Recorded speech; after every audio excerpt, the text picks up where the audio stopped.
Hello, I am Isaac Ruff, and for my implicit bias assignment, I am doing education bias. This is when there's a prejudice against someone based off their age, their sex, their race or religion, or their education level, etc. This causes um, teachers to treat their students very unfairly, leading to them in an education environment to not really learn well and possibly fail. Or in a healthcare environment, it could be pretty dangerous. We'll get to that a little later. Some examples of how this actually occurs in healthcare would be a nurse refusing to counsel a patient on medications because of their race. This would be them not wanting to even go in their room to talk to them about their meds, or just giving it to them, telling them how to take it, but no side effects or what it may cause.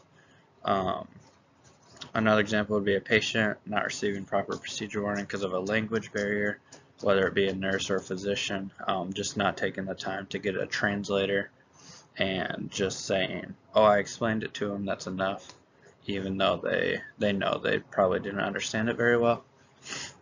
And then a third example would be a nurse not really teaching a patient about the procedure because they seem like they should know.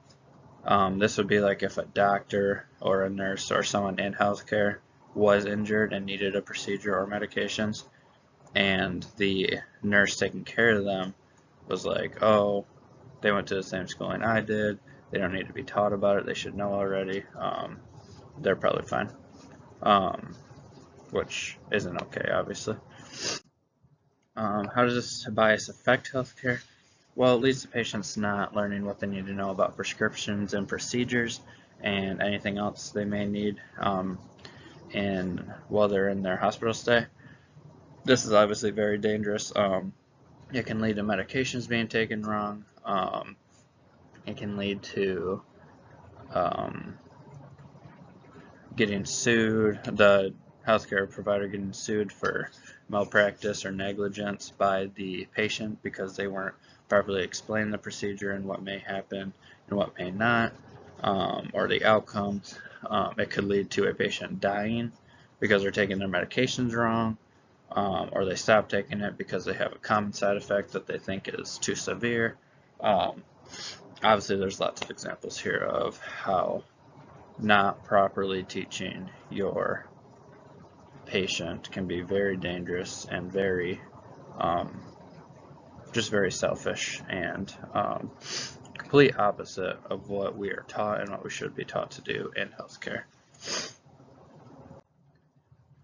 Some specific interventions in nursing to eliminate or reduce education bias. First one here would be perspective taking.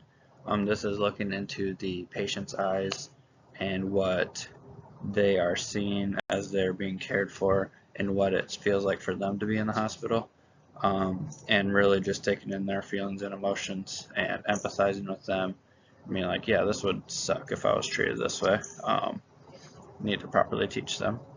Partnership building is another one. This is when you think of you and your patient, the nurse patient relationship as a duo. You are working together towards the same goal of healing them, which is what we should be doing as nurses.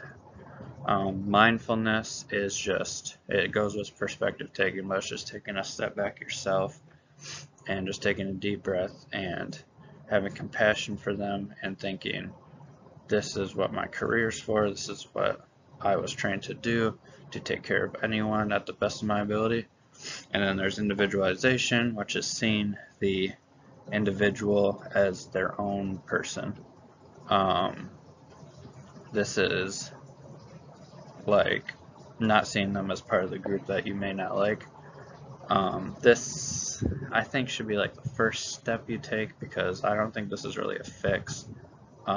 Ignoring your problem, it's kind of ignoring your problem, but it is a nice first step to being like, they may not be part of this group that I am envisioning.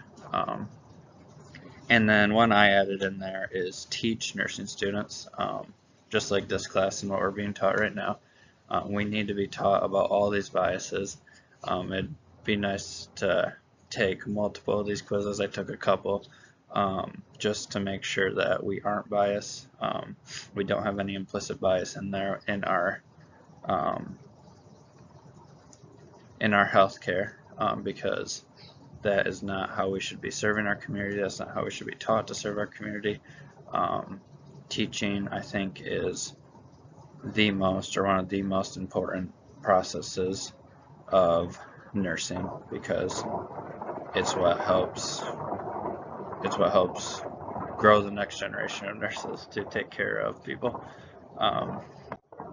Yeah, that's the end. Thank you for listening. Bye.